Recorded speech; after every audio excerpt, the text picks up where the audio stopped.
Mendoan menyatu dalam doa dan renungan dari Katedral Purwokerto, Rabu 22 Maret 2023. Saya Romo IA.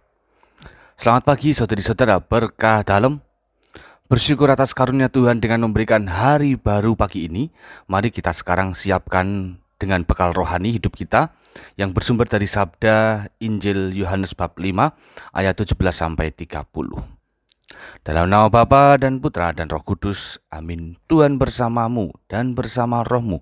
Inilah Injil suci menurut Yohanes. Dimuliakanlah Tuhan.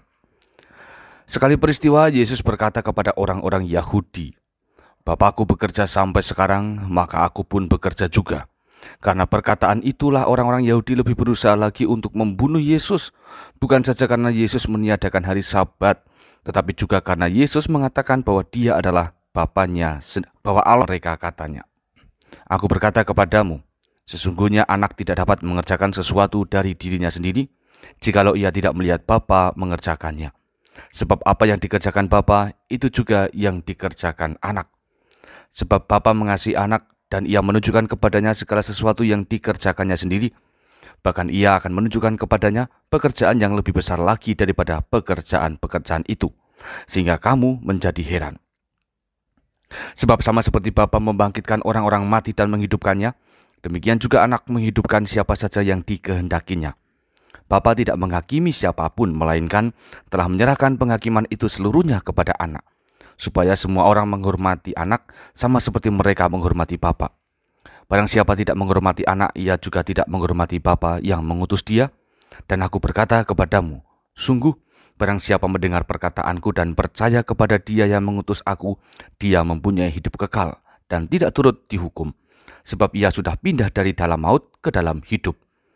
Aku berkata kepadamu, sungguh saatnya akan tiba dan sudah tiba, bahwa orang-orang mati akan mendengar suara Anak Allah, dan mereka yang mendengarnya akan hidup. Sebab sama seperti Bapa mempunyai hidup dalam dirinya sendiri, demikian juga diberikannya Anak mempunyai hidup dalam dirinya sendiri. Dan Bapa telah memberikan kuasa kepada anak untuk menghakimi, karena ia adalah anak manusia.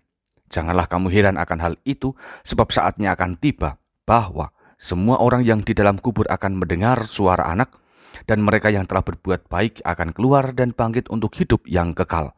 Tetapi mereka yang telah berbuat jahat akan bangkit untuk dihukum. Aku tidak dapat berbuat apa-apa dari diriku sendiri. Aku menghakimi sesuai dengan apa yang aku dengar, dan penghakimanku adil. Sebab aku tidak menuruti kehendakku sendiri, melainkan kehendak Dia yang mengutus aku."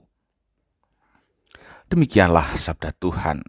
Terpujilah Kristus.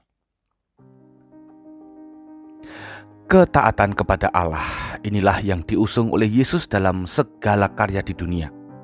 Sepanjang hidupnya, Yesus melakukan apapun yang dikehendaki Allah demi keselamatan manusia. Yesus menyerahkan diri kepada penyelenggaraan ilahi, sehingga turutlah bekerja rahmat Allah itu pada setiap langkahnya. Saudara-saudari, sebuah karya jika bersumber dari Allah yang benar, maka akan memberikan hasil berkat yang tidak kenal batas. Demikianlah yang dibuat Yesus. Misi hidupnya berasal dari rancangan keselamatan Allah. Maka sampai sekarang pun karya Yesus itu masih bisa dilanjutkan. Dengan Injil pada hari ini, baik jika kita renungkan kembali segenap karya kita. Artinya, apakah sudah berasal dari kebenaran yang dari Allah? Tentu kita harus meyakini bahwa Allah menghendaki kebaikan dan kedamaian sebagai poros utama suatu karya. Maka jika kita sudah mengusahakan hal itu dapat terjadi, seharusnya kita semakin bangga menjadi orang Katolik. Dengan misi Allah itulah kita bisa merasakan betapa dalam kasih-Nya dan betapa indah penyertaan-Nya setiap hari. Saudara-saudari, mari kita songsong berkat Allah dalam karya kita hari ini, agar semakin nyatalah warta gembira bagi banyak orang dan juga bagi diri kita sendiri. Tuhan memberkati. Marilah berdoa. Allah Bapa, makasih, syukur bahwa Engkau masih melibatkan kami untuk karya keselamatan dunia. Kami mohon pakailah dan perbaruilah kami agar bisa sejalan dengan apa yang menjadi rancangan-Mu. Semoga semangat ketaatan dan kerelaan hati menjadi kunci dalam berkarya hari ini. Demi Kristus Tuhan kami. Amin. Tuhan bersamamu dan bersama rohmu. Kita semua, mereka yang kita doakan dan segala karya kita senantiasa dalam berkat Allah yang Maha Kuasa, Bapa, Putra, dan Roh Kudus. Amin. Saudari-saudara, selamat beraktivitas. Tuhan memberkati. Salam mendoakan.